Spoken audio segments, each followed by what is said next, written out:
Olá, sejam todos muito bem-vindos à edição de hoje do Visão 360, aqui na tela da Masper TV. O Visão 360 é transmitido no canal 575 da Parabólica Digital Brasileira, TV aberta para todo o país. E canais 20 e 520 para os assinantes da Claro Net no Rio Grande do Sul. Você também pode nos acompanhar ao vivo pela nossa página na internet e em mais 127 provedores espalhados pelo mundo. Ou curtir nosso conteúdo pela sua rede social preferida. Muito obrigado pela sua companhia.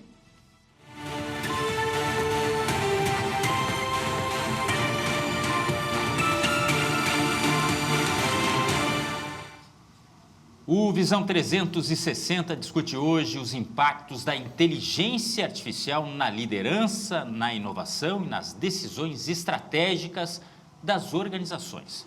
O ponto de partida é o lançamento do livro Inteligência Artificial e o novo superciclo de inovação, do especialista Alçones Balestrin, que reúne análises e entrevistas com líderes globais do setor.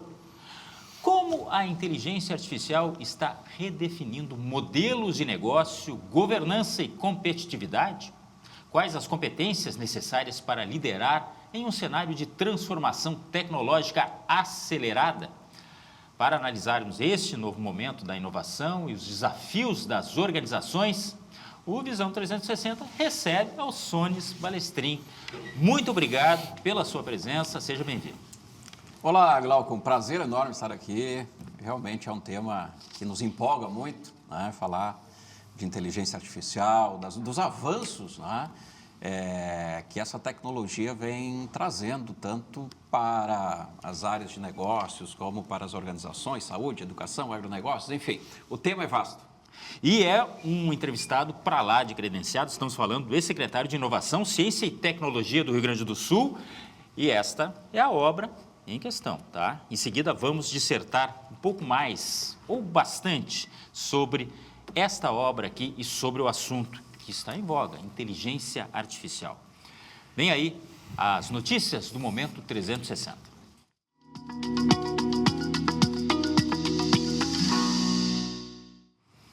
A Anvisa e o Ministério Público Federal assinaram parceria para intensificar a fiscalização e combater a venda de cigarros eletrônicos no Brasil.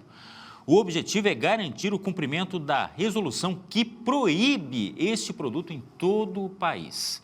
O acordo prevê troca de informações, ações conjuntas e campanhas de conscientização. A iniciativa terá duração inicial de 5 anos. Estudantes têm até às 11 horas e 59 minutos da noite de sexta-feira para se inscrever no FIES do primeiro semestre de 2026. O programa financia cursos superiores em instituições privadas bem avaliadas pelo MEC. São mais de 67 mil vagas nesta etapa e metade delas reservada ao FIES Social. O resultado da chamada única será divulgado em 19 de fevereiro. E trabalhadores já podem consultar o abono salarial PIS/PASEP 2026 pelo aplicativo da Carteira de Trabalho Digital ou pelo portal gov.br. O benefício é referente ao ano base de 2024 e pode chegar a R$ 1.621.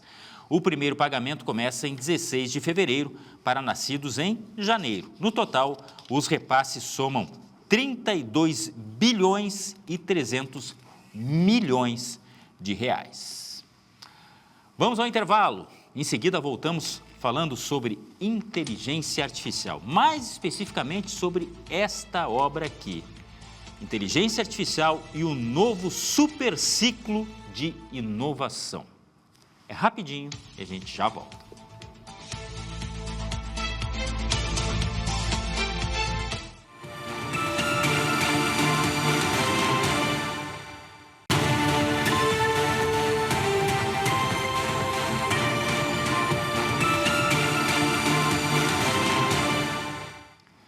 Visão 360 de volta e o assunto de hoje, olha, interessa a todo mundo. Mesmo aquela pessoa que não está diretamente ligada à inteligência artificial, saiba que isso tem consequências para todo mundo. Este assunto, inteligência artificial, tá?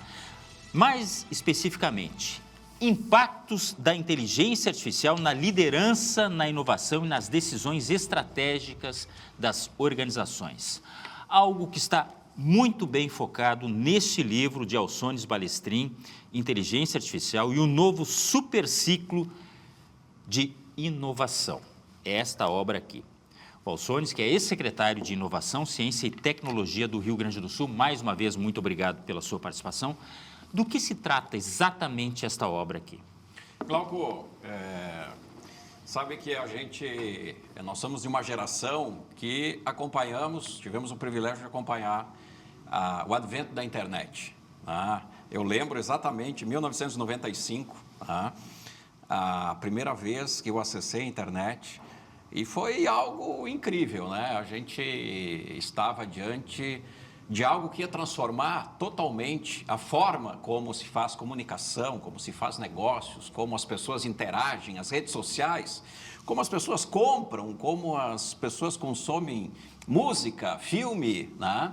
E o que a gente vê hoje com o advento da inteligência artificial, alguns dos cientistas mais renomados estão colocando que o impacto é muito maior. O impacto é muito maior e esse foi o principal motivo que me levou a escrever, de fato. Eu acompanhei, estudei no Brasil, estudei lá fora, nessa época da internet, e eu disse, é o momento da gente passar daquela experiência da internet e agora mergulhar sobre os impactos da inteligência artificial. E só complementando, naquela época, eu lembro muito bem, claro, né, dessa questão do advento da internet, mas era algo assim que a gente via, não, isso vai ter consequências, sei lá, na próxima geração. Meu filho vai usufruir. Nada, porque foi tudo tão rápido, mas tão rápido, que em seguida exigiu uma transformação da forma da gente trabalhar, da forma da gente consumir entretenimento. Exato. E a mesma coisa dá para dizer da inteligência artificial, será? Com certeza, Glauco. Eu lembro, e é incrível porque se a gente trazer o movimento exatamente hoje, né, fevereiro de 2026, se a gente colocar um paralelo com a internet, quando a gente estava fazendo aquela conexão via modem discado, lembra que fazia um barulho? Então, o fato é que a gente está assim, nos primeiros quilômetros dessa maratona da inteligência artificial e, igual da internet, Glauco, a gente vê aqueles debates. Como pós-pandemia a gente vê que os debates sempre é o lado A e o lado B, nós também temos no mundo da inteligência artificial um grupo que são os negacionistas, dizendo o seguinte, não, esse troço aí vai ser bom, não vai ter problema nenhum, é uma tecnologia bacana, mas também tem os alarmistas que dizem, olha, esse troço vai gerar complicações, vai tirar um monte de empregos. E a gente via exatamente esse debate também na internet, que a gente via assim, eu lembro dos estudos na época, quais são os malefícios, quais são os problemas que é a internet. E hoje o fato, Glauco, é que ninguém consegue ficar sem internet. Por isso que eu falei antes, desculpa, você pode não estar achando que, você não tem relação comigo diretamente, tem relação com todo mundo. Com todo mundo. Porque tudo vai depender, a partir de um determinado momento, de algo advindo de inteligência artificial. Né? Com certeza. Com certeza. Mas, na prática, assim, o que o senhor visualiza? Porque nós estamos falando, por exemplo, de liderança e inovação nas decisões. São processos que mudam a partir da inteligência artificial? Glauco, um pouco o projeto desse livro aí, foram mais de 2 anos. Você sabe que escrever um livro toma um... Eu achei pouco até. O senhor se dedicou, se debruçou bastante. 2 anos, mas claro, a gente traz todo um histórico de experiência, de estudos, que a gente consegue canalizar. Mas o fato é que eu queria fazer esse livro não só falando o que o Balestrin pensa sobre o tema, o que ele estudou, etc., mas trazendo a voz de dezenas de lideranças, conselheiros, executivos, CEOs que estão liderando empresas globais, empresas de renome nacional em 6 setores. Tá? Saúde, agronegócios, educação, tá? Bancos, varejo e também, né, eu estava assessorando o Tribunal de Justiça, liderando os projetos de inteligência artificial lá no Tribunal de Justiça, e disse, bom, vou colocar também o impacto da IA no setor público e especialmente no judiciário. E aí eu conversei com essas lideranças de fato, né, e a primeira pergunta que eu colocava para líderes, né, ia falar sobre bancos, eu entrevistava o Marciano Testa, que é o fundador da GBank, né, falava de varejo, eu entrevistava o conselheiro da Lojas Renner e assim por diante. Falava de agronegócio, conversava com o executivo Logman da família da SLC. E a pergunta era simples. De fato, a inteligência artificial está impactando já os negócios, o setor como um todo? Incrível. A surpresa, não para mim, né, mas para os leitores, é que de fato a inteligência artificial está impactando de forma sem precedentes alguns setores, né, como saúde, agronegócio e educação, para falar de 3 assim, que estão no nosso dia a dia, né, e que estão sendo totalmente disruptados, transformados. Uhum. Eu imagino, por exemplo, no agronegócio, que pode dar uma ferramenta que facilita os processos, mas me veio logo à cabeça, quando falou do Tribunal de Justiça, a questão da agilização dos processos, e aí falando de processos judiciais em si, né? O que pode agilizar isso aí, e essa é a tendência, porque a fila é muito grande, a demanda é muito grande, e esta ferramenta já está sendo utilizada. Inclusive, o Ministério Público também tem sua própria ferramenta baseada na inteligência artificial para dar maior celeridade às ações, né? Com certeza. Mas assim, agronegócio, saúde, a gestão em saúde ela é extremamente difícil. E como a IA pode ajudar nesse sentido, né? Então, houve convergência desses vários setores no que diz respeito a já é uma unanimidade, já é uma realidade. Com certeza. E a gente fala da inteligência artificial porque, digamos, dessas novas tecnologias, as tecnologias emergentes do século XXI, é a mais proeminente, né? Mas não é somente a inteligência artificial isolada, ela está trabalhando muito forte com uma série de outras tecnologias, né? Como processamento de computação em nuvem, que dá uma capacidade computacional muito grande para as organizações, antes que era totalmente impossível ter inteligência artificial, porque demanda um processamento de nuvem muito forte que nossos computadores do dia a dia, do escritório, não conseguem, né? Então, a gente precisa de grandes data centers. A questão de dados, né? Nós temos hoje uma disponibilidade gigante, maciça de dados, né? E a gente tem também uma série de sensores inteligentes, né? Que a gente chama de internet das coisas. Isso faz com que, seja na medicina, na saúde e no agronegócios, esse monitoramento inteligente por meio de sensores, né? Por exemplo, hoje, você falando sobre o agronegócio dos campos, né, das lavouras da SLC, não tem mais lá o pragueiro que pega a sua motocicleta, um outro meio de transporte e visita todas as áreas plantadas para ver se tem uma infestação de uma ferrugem ou de uma outra praga. Hoje é satélites de baixa altitude mapeando aquelas regiões e identificando, né, por meio de sensores. E, por incrível que pareça, a internet, a inteligência artificial, ela consegue enxergar muito melhor que nós, escutar, interpretar. Sim. Então, são os novos sentidos da inteligência artificial que superam os sentidos humanos. A otimização de uma forma geral, né? Mas, assim, nós estamos falando de grandes organizações, de grandes cases, digamos assim, que estão no livro. Perfeito. Tá? Mas, de uma forma geral, o pequeno produtor, o pequeno gestor de uma instituição de saúde, por exemplo, ele também se beneficia? Também se beneficia. A gente vê que a gente tem à disposição centenas de milhares de aplicativos, de aplicações de inteligência artificial aqui no nosso smartphone. Né? Então, os mais clássicos aí para a audiência, né? Os chats conversacionais, como o chat GPT e outros, né, que são excelentes assistentes, Eu hoje é o meu assistente pessoal, né? Que luxo, né? Por R$100 por mês a gente tem um assistente pessoal e a gente conversa, a gente troca ideia, a gente tem uma fonte de conhecimento incrível, né? Eu vejo a minha mãe de 84 anos falando com a Alexia, pedindo informações, música e tal, uma coisa incrível, receitas de pratos que estavam indisponíveis até pouco tempo, né? Mas e o pequeno negócio, o pequeno produtor rural também se vale de aplicações de baixo custo, né? Eu acho que aqui está um pouco a magia, né? Por que a inteligência artificial ela atinge um número incrível de milhões e milhões de usuários em pouquíssimo tempo? Porque é barato, né? E ele se popularizou por meio do smartphone. Né? A grande transformação, que talvez um pouco diferente da nossa era lá da internet, você precisava de um roteador, você precisava de um desktop, um computador, né?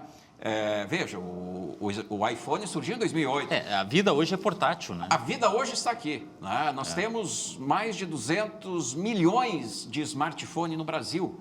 Ou seja, é mais de um smartphone praticamente por habitante, né? Então faz com que a classe hoje C, D, menos favorecida, as pessoas têm um acesso facilitado por meio desse dispositivo. Muito bom o senhor ter tocado nesse assunto, porque era algo que eu tinha e tenho ainda muita curiosidade. Por essa sua vivência, logicamente, fez o livro baseado em informações, em pesquisa, em entrevistas com pessoas daqui, mas com referencial lá de fora também. Sim. Inclusive, o senhor estudou lá fora e tem muito bem o conhecimento do que acontece lá. Nós estamos...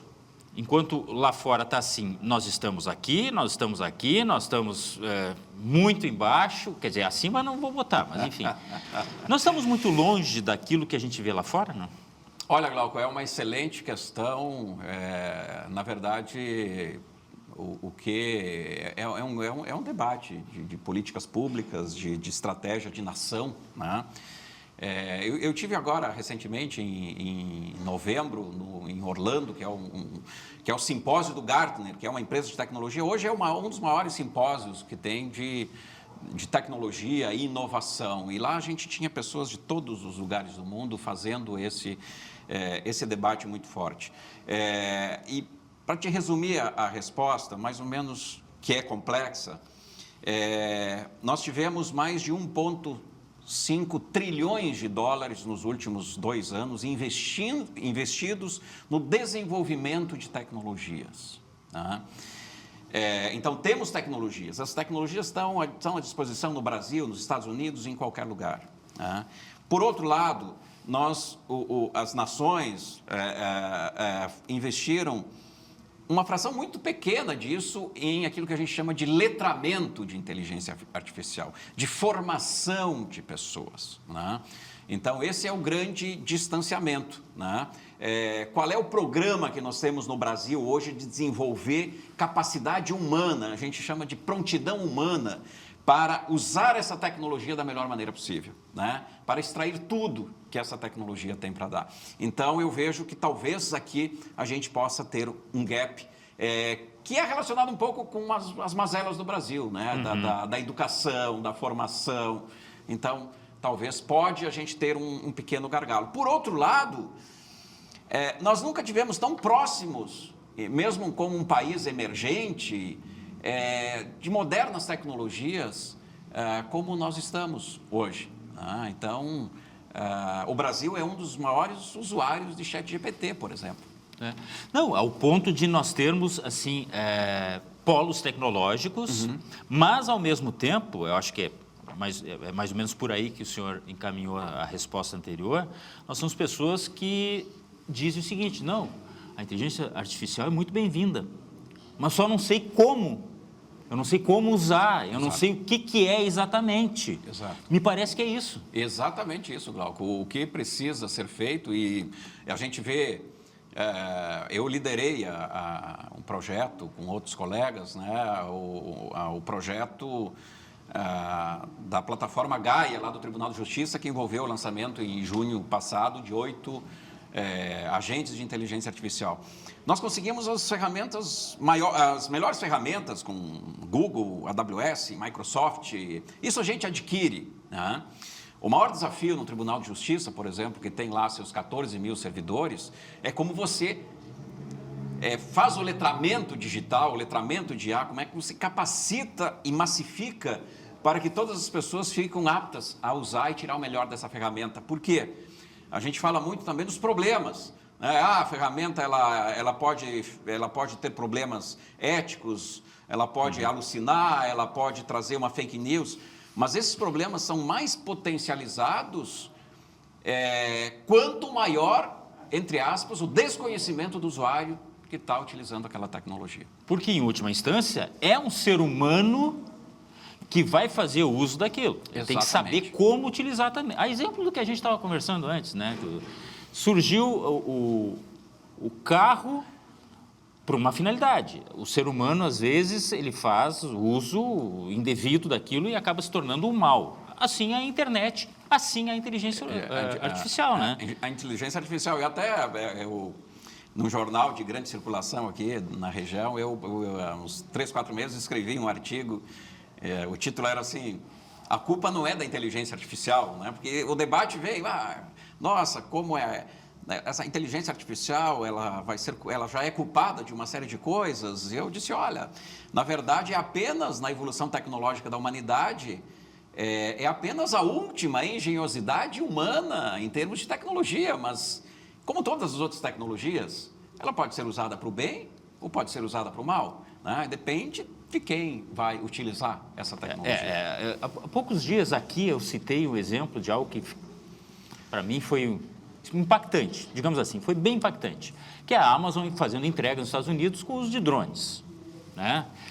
Simplesmente não tem mais aquela pessoa que bate na sua porta e deixa, quer dizer, até tem ainda, mas já está evoluindo para um ponto em que a Amazon usa o drone para deixar na porta da sua casa a encomenda lá que você comprou, né?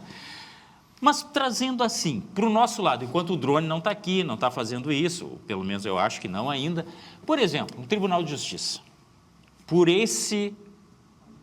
essa ferramenta que vocês estão levando para lá, o que facilita, o que agiliza os processos em si?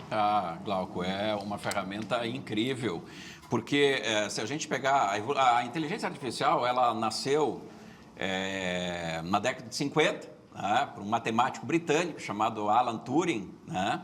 Inclusive tem um filme que eu sugiro aí para todos que tiverem maior interesse, que se chama O Jogo da Imitação, né?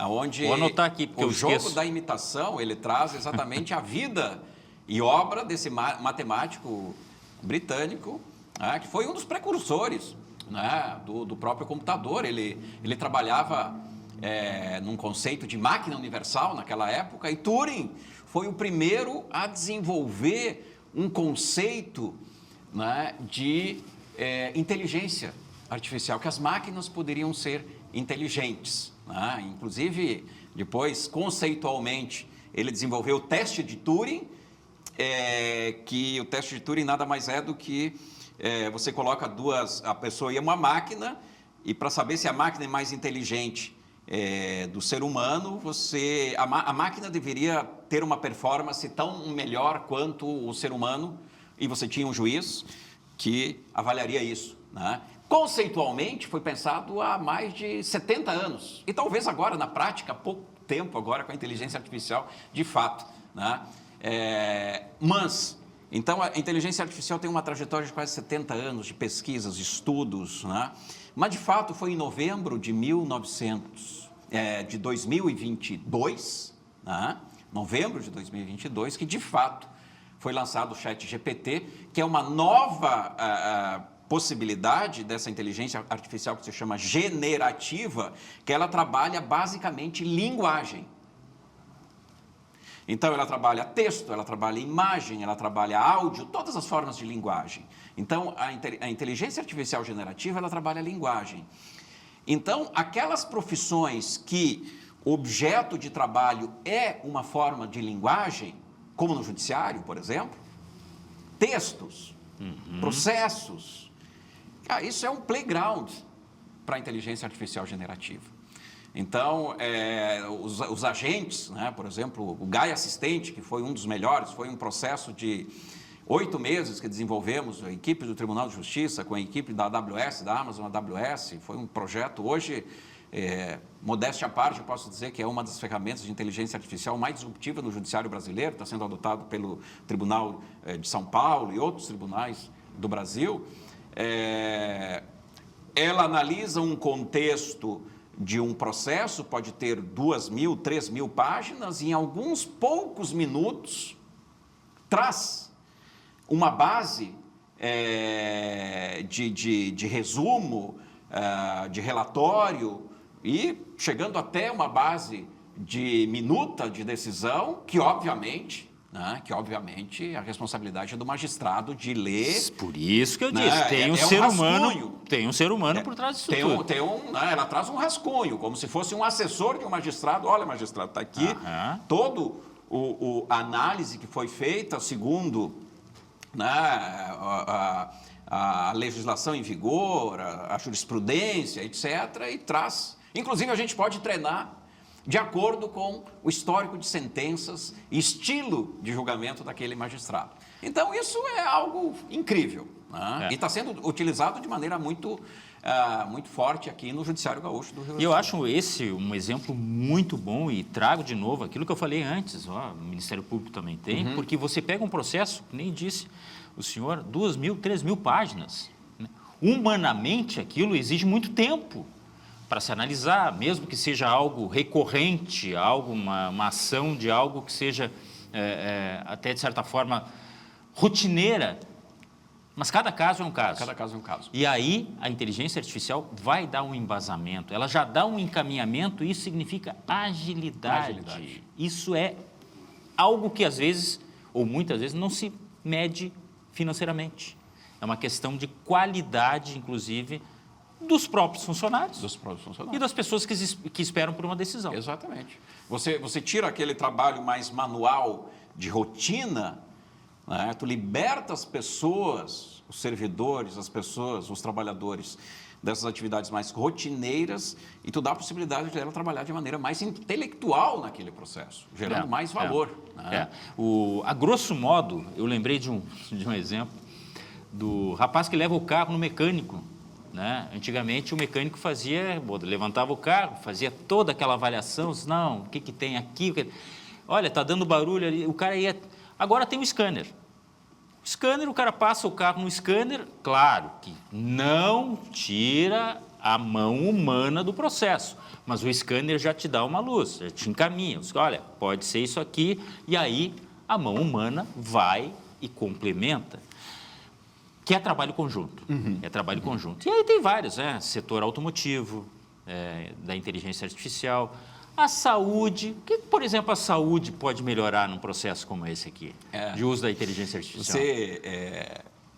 Glauco, você falou em colaboração. Na verdade, existe um autor do MIT que se chama Malone, ele escreveu um livro, né? O título do livro se chama Superminds, Supermentes. Né? E a tese dele é exatamente essa colaboração humano-máquina vai fazer com que a gente tenha a nossa mente expandida. Né? E até o seguinte, até no livro eu comento já nos primeiros capítulos, talvez o termo inteligência artificial nos gera um sentimento um pouco estranho a essa tecnologia. Né? Eu diria até um pouco de preconceito. Preconceito, porque nós humanos nós não gostamos de o que é artificial. Né? Um alimento artificial, algo artificial, uma pessoa artificial, a gente não gosta. Inteligência artificial já tem alguma coisa. Mas o Douglas Engelbart, em 52, um professor de Stanford, ele trouxe um conceito interessante, que eu gosto mais desse conceito, que o conceito é inteligência aumentada. Então, é uma tecnologia que vem para aumentar, para deixar um jornalista mais aumentado, um professor aumentado. Quer dizer, essa colaboração com a tecnologia te eleva, não te substitui. Então, eu vou ter menos medo, né, dessa tecnologia, porque ela não vai substituir a minha inteligência, mas ela vai aumentar a minha inteligência. deixar mais robusto, né? No meu caso, e aqui só para a gente encerrar esse bloco, eu tenho que chamar intervalo, tem muita preocupação. Tem jornalista achando, olha, a gente vai perder os postos, que daqui a pouco vai ter o apresentador feito com inteligência artificial. Eu disse, calma, nem é o céu nem a terra, mas a inteligência artificial certamente melhora processos em redação também. Que muitas vezes, para quem não sabe, a gente tem uma atividade quase mecânica de reproduzir coisas que a gente... Olha, tem uma informação de um atropelamento aqui na Carlos Gomes. Você já tem mais ou menos os parâmetros de como encaminhar aquela notícia. Que é basicamente sempre a mesma coisa. Você não pode criar uma poesia em cima de uma pessoa que, de repente, está machucada ou morreu no atropelamento. Mas... aí, entrando na inteligência artificial, você já encaminha dentro daquela forma, dentro daquela, digamos, daquele embasamento que você já tem, e isso agiliza o processo. Com certeza. Isso é claro dentro do jornalismo, mas aí nós podemos ir para várias áreas. Aliás, nós temos que fazer um intervalo, porque tem muito a falar ainda sobre essa obra aqui, Inteligência Artificial e o novo super ciclo de inovação com o Alçones Balestrin, e o papo está muito bom. Não perde, a gente já volta.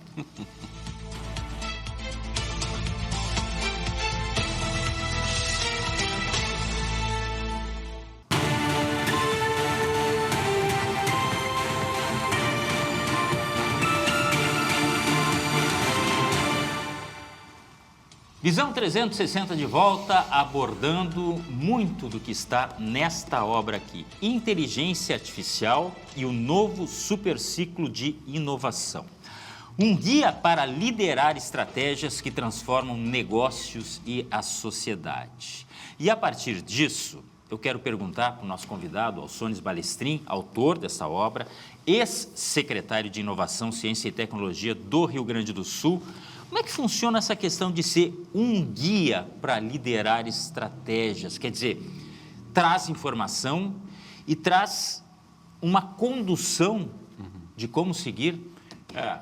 Glauco, eu sempre gostei muito de, como acadêmico, professor, né, também assessorando aí organizações, falar para os tomadores de decisão, para as lideranças, para os CEOs, para os conselheiros, para as pessoas que estão fazendo essa direção das suas organizações e como podem utilizar de fato a tecnologia para entregar melhor, né, os seus produtos, os seus serviços e assim por diante. Então, mais do que uma obra técnica, eu quis fazer um guia para esses gestores, essas lideranças poderem usar de forma bastante prática. Então, você tem aí muitos modelos, muitos frameworks, muitas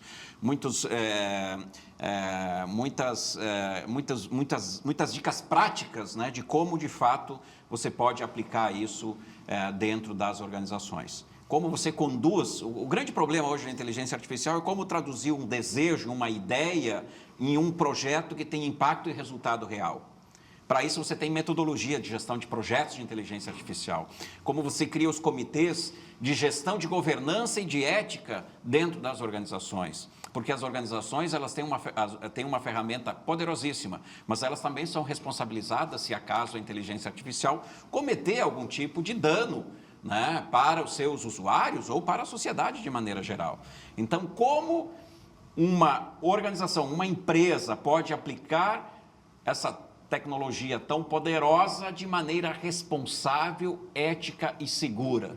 Esse um pouco é o tema de base desse livro. Bom, mas aí, da teoria à prática, resumindo, seria algo assim, pô, eu tenho uma necessidade, eu tenho uma demanda, eu tenho uma ideia e eu preciso, através da inteligência artificial, transformar isso em algo viável para ser aplicado no dia a dia. Isso é teoria à prática. As próprias dicas, elas não ficam voláteis diante de um cenário de profunda transformação muito rapidamente, verdade. que a gente acompanha? Né? Esse foi o projeto, a editora Bem Virá, é uma editora, né, amplamente conhecida, considero uma das melhores editoras nacionais aí de São Paulo. E a questão sempre foi, como é que eu vou escrever uma obra que não seja datada? Né? Que eu possa ter uma obra que dá um fôlego, né? Então, a gente evitou de escrever as últimas ferramentas da moda. Tá?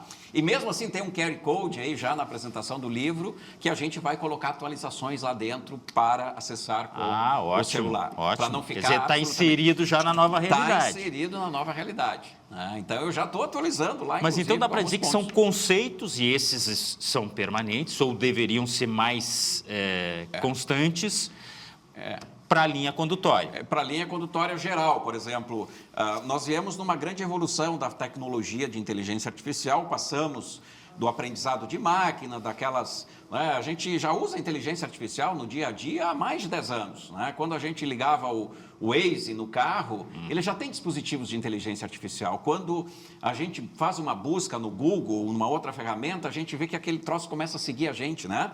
Já tem aí uma certa inteligência artificial, mas é uma inteligência muito de aprendizado de máquina. O fato agora da inteligência artificial generativa é um novo conceito da tecnologia, um novo avanço da tecnologia, ok?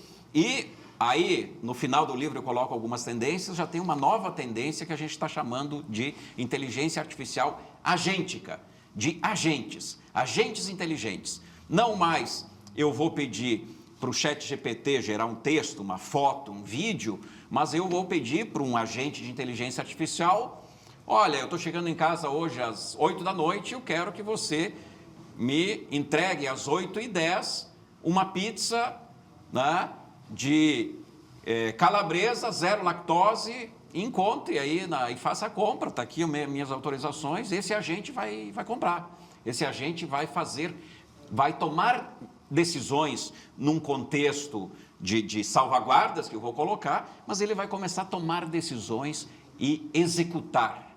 Não vai só gerar. Hoje nós temos uma inteligência artificial que gera, é generativa. Tá? Agora, os agentes, a inteligência artificial agêntica, ela coloca a capacidade de agência, que é a capacidade do indivíduo de tomar decisões, com agentes. E eles vão começar a executar. Essa vai ser, digamos, a nova onda da inteligência artificial aqui para os próximos 4, 5 anos. Falou em pizza agora, lembrei da nossa conversa com o pessoal do Sebrae, que foi na feira, na NRF, a maior feira de varejo do mundo, há poucos dias lá nos Estados Unidos, em Nova York, e eles falaram justamente dessa interação consumidor-estabelecimento a partir do uso de inteligência artificial, em que é possível haver uma conversa em que a inteligência artificial determina quais são os sabores que você hoje está disposto a consumir.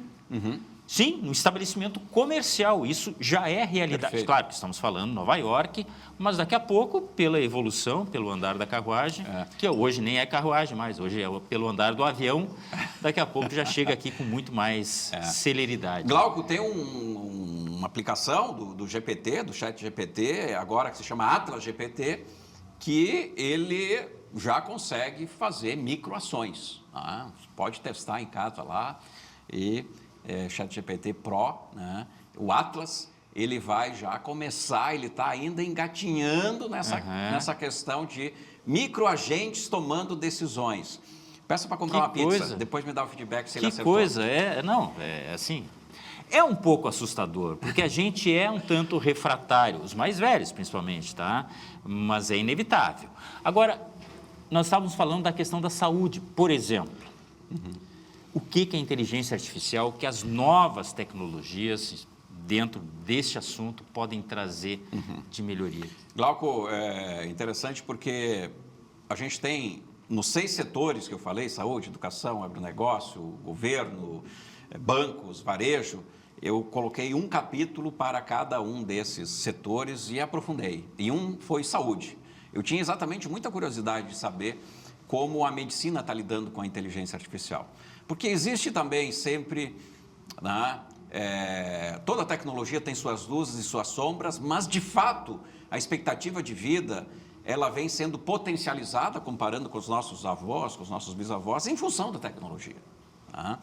Então, eu tinha muita curiosidade de saber como a medicina está lidando com isso. E nesse capítulo sobre saúde, eu entrevistei vários médicos que estão usando a inteligência artificial.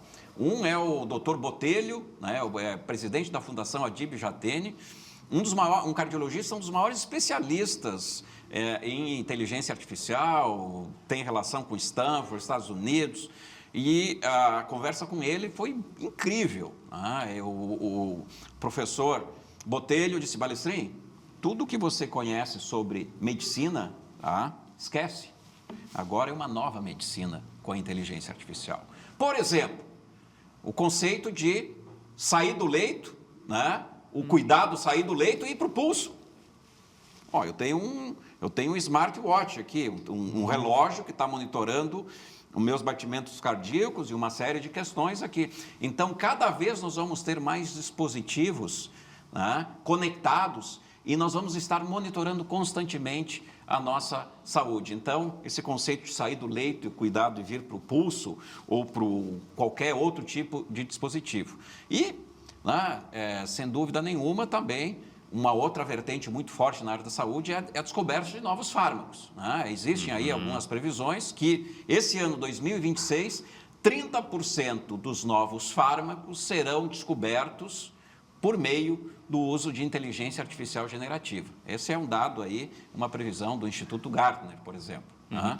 Há uma grande discussão, e isso faz parte de um processo natural, imagino eu, envolvendo o Conselho de Medicina, enfim, para uso, inclusive, da inteligência artificial nas consultas, Um serviço de parâmetro. A ideia muito inicial era: você coloca ali os seus sintomas e, através da base de dados, a inteligência artificial é capaz de encaminhar um diagnóstico. Encaminhar, sob a responsabilidade de um profissional. Então, também é mais uma possibilidade que a gente tem aí no horizonte. É claro que o Conselho tem suas restrições, mas eu acredito que isso, no decorrer do período, entre num acordo, porque é bom para todo mundo. É bom para todo mundo. Inclusive, Glauco, existe muitos... É um debate internacional, existem muitos artigos científicos que trazem exatamente essas questões. Mas no dia a dia, no uso, por exemplo, vou contar um caso que aconteceu comigo. Esses dias, faz 20 dias, eu fui na minha fisioterapeuta, estou com um problema aqui de desgaste no quadril, fui lá para ela me examinar, ela abre um aplicativo, coloca o telefone me filmando e faz eu girar, fazer vários movimentos, etc. Ele disse: bom, agora aqui eu tenho, essa aplicação aqui vai, por meio de inteligência artificial, ela vai me dar várias avaliações que eu levaria horas para fazer. Vê só. Fisioterapeuta aumentado pela inteligência artificial. Esse é o conceito do profissional aumentado pela inteligência artificial. Ele vai fazer mais rápido e vai fazer melhor. Claro. Não, e o próprio monitoramento, o senhor falou do smartwatch, é outra questão também, de acompanhar o paciente, depois de passar, por exemplo, por um processo de internação, acompanha o paciente, monitora ele através de batimentos, enfim, de vários dispositivos que ele pode ter para tornar esse acompanhamento mais fácil para todo mundo, para o cara não precisar voltar toda hora para o hospital. Enfim, cara, é um mundo de tanta descoberta. Muita coisa vai surgir ainda. Muita descoberta. E a gente está exatamente, Glauco, quando a gente vê, por exemplo, nos últimos 2 anos foram investidos 1,5 trilhões de dólares no desenvolvimento de tecnologias de inteligência artificial. A gente vê que o que vem pela frente, os próximos 5 anos, de novas descobertas, nesse contexto de inteligência artificial, eu não tenho dúvida de que nos próximos 10 anos a gente não tem ainda nem dimensão, como quando a gente começou na internet de escada, a gente não tinha dimensão que, por exemplo, hoje a gente pode assistir filme no streaming, escutar música, e uma série de coisas que lá no início da internet a gente não via essas aplicações e hoje a gente... Eu só tenho uma questão aí, não sei se o senhor concorda comigo. A iniciativa privada, o empreendedor, o empresário, logicamente que vai ter interesse e já está tendo esse interesse. O poder público não pode ficar para trás, porque isso agiliza muitos processos dentro de uma máquina que é conhecida por ser travada. Será que nós temos condições de, através de políticas públicas, implantar tanta inovação? Sem dúvida. Eu falo com uma experiência, eu sou um profissional de mercado, tanto na academia como de organizações, e o que eu costumo dizer, eu fiz 4 anos de sabático na administração pública, como secretário. Sim. E depois eu aceitei o convite né, da presidente Iris, do Tribunal de Justiça, e convite de governador e muito mais de um presidente de tribunal, a gente não pode dizer que não. Né? Então eu fui lá dar a minha contribuição durante 4 anos, saí a semana passada, já fiz a entrega grande aí no Tribunal de Justiça, mas o que eu me deparei foi de que essas instituições do poder público estão investindo maciçamente hoje na inteligência artificial e em outras tecnologias emergentes para poder, né, entregar um serviço ao cidadão, né, de maneira muito mais assertiva, de uma velocidade maior, né, porque hoje a minha persona, né, a minha pessoa lá no Tribunal de Justiça, eu chamava sempre a Dona Maria. Olha, a gente está desenvolvendo tecnologias aqui porque a Dona Maria, que Sim. hoje ela chama o Uber aqui no smartphone que ganhou do neto, né? Ela está assistindo já filmes no streaming, está escutando música, está chamando Uber. A Dona Maria, em algum momento, vai querer saber, né, como está a situação do processo dela no judiciário aqui no telefone. E nós lançamos o super aplicativo do Tribunal de Justiça e a Dona Maria já pode acompanhar aqui na telinha como está o processo da Justiça, seja um precatório, qualquer outra ação que ela seja parte ou, né, no Judiciário. Eu acho que esse é o avanço que nós temos. E a tecnologia ela não pode ter só fim de lucro, ela Não. tem que ter uma finalidade social Com certeza. preponderante, né? Com certeza, com certeza. Onde é que nós vamos parar? É impossível se prever o que vai acontecer? Não, essa pergunta ela é quase que uma pergunta existencial, né? Para onde vamos com todos esses avanços de tecnologia? Nem mesmo os grandes cientistas estão conseguindo imaginar, né, qual é o cenário de tecnologia, o que vai acontecer a semana que vem, daqui a um mês, qual vai ser a novidade que vai sair daqui a um mês. Então, é muito difícil prever, mas o fato é que, sim, né, a humanidade está caminhando cada vez mais rápida para aquilo que é o conceito central, né, por meio da ciência, do conhecimento e da criatividade humana e dos investimentos, desenvolverem ferramentas que a gente não consegue ainda imaginar quais serão as próximas. O senhor vai acompanhando de perto, é a sua vida a partir de um determinado momento, isso aí. Perto, eu sou também professor na Fundação Dom Cabral e a gente tem um grupo de estudo que trabalha isso. E há muito tempo a tecnologia sempre me instigou muito, né? E eu gosto desse tema, então gosto de atuar também nas organizações, aconselhando como, de fato, a tecnologia pode ser utilizada de maneira ética e responsável, né? Porque, como eu escrevi naquele artigo do jornal que eu falei, um martelo, que é uma tecnologia rudimentar, ela pode ser utilizada para construir uma catedral, ou pode ser utilizada para ferir alguém, né? Então, como nós vamos usar essa tecnologia para o progresso sustentável da humanidade.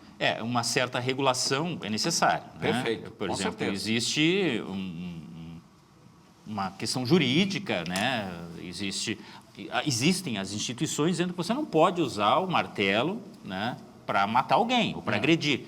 Então, por isso que se pede regulamentação no que diz respeito também ao uso de tecnologia e que seja o melhor uso para todo mundo. E aqui, ó, fica a dica, então. Inteligência artificial e um novo super ciclo de inovação. A Alçones Balestrin nos deu esta canja, uma aula aqui, uma mini aula. Teríamos muito mais para conversar, mas fica a dica, então, desta bela obra. Eu quero, desde já, lhe agradecer. Muito obrigado pela sua presença aqui. Um bom trabalho e boa atualização. Boas atualizações, sabe-se lá por quanto tempo, né? Glauco, primeiro te agradecer, né, pelo convite. Parabéns pelo programa. E que bom que temos espaços para a gente conseguir, né, trabalhar um pouco dessas ideias que, né, elas trazem um cheiro de futuro, né, e que vai, né, invadir nossas vidas, né, nossas profissões, como talvez nenhuma outra tecnologia antes. E um desafio que eu pelo menos gosto, está sempre aprendendo. Na tecnologia é assim. E assim nós chegamos ao fim do Visão 360 de hoje, agradecendo muito a sua companhia. Você que nos acompanha todos os dias das 9h30 às 10h30 da noite, aqui na tela da Masper TV, infinitas possibilidades. Tchau!